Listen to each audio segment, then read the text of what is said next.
je suis en service civique au JPREV et du coup je représente la brigade littorale. Nous, notre but ça va être de mener des actions, des suivis scientifiques afin de réhabiliter et de restaurer l'étang de Berre. Je suis plongeuse scientifique, donc on est une équipe de plongeurs au JPREV et nous travaillons notamment sur la transplantation des austères. C'est des plantes qui sont très très importantes pour l'étang, donc on va venir faire des transplantations. Du coup on va venir motte par motte replanter en fait, c'est comme un peu du jardinage mais du coup sous l'eau et on va venir replanter ces austères là.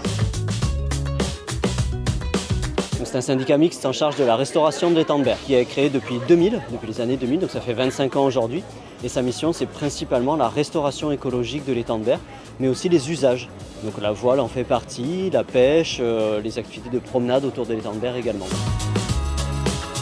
On fait tout un tas d'analyses chaque année, chaque mois, chaque semaine sur l'eau de l'étang, sur les populations qui y vivent, que ce soit les végétaux, les animaux. Ce que l'on va rechercher, c'est s'il y a des bactéries dans l'eau qui peuvent causer des problèmes lorsqu'on va aller se baigner ou faire des activités nautiques qui imposent d'être dans l'eau.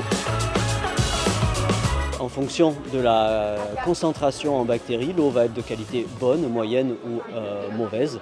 En général, sur l'étang de Berre, elles sont globalement très bonnes. Donc aujourd'hui, le dispositif qui est en place, c'est que l'ARS est missionné par le JPREV pour faire sur les zones typiquement de baignade.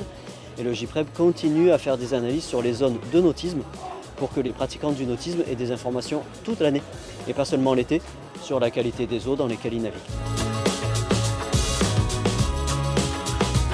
De base, on fait des présentations pour sensibiliser à l'étang de Berre, que les enfants sachent qu'ils ont un bel endroit où ils peuvent aller se baigner et tout ça. Et du coup, on a voulu créer des jeux pour rendre ça un peu plus interactif que juste une présentation. Donc sur le kiosque, vous avez toutes les espèces que vous pouvez retrouver dans l'étang.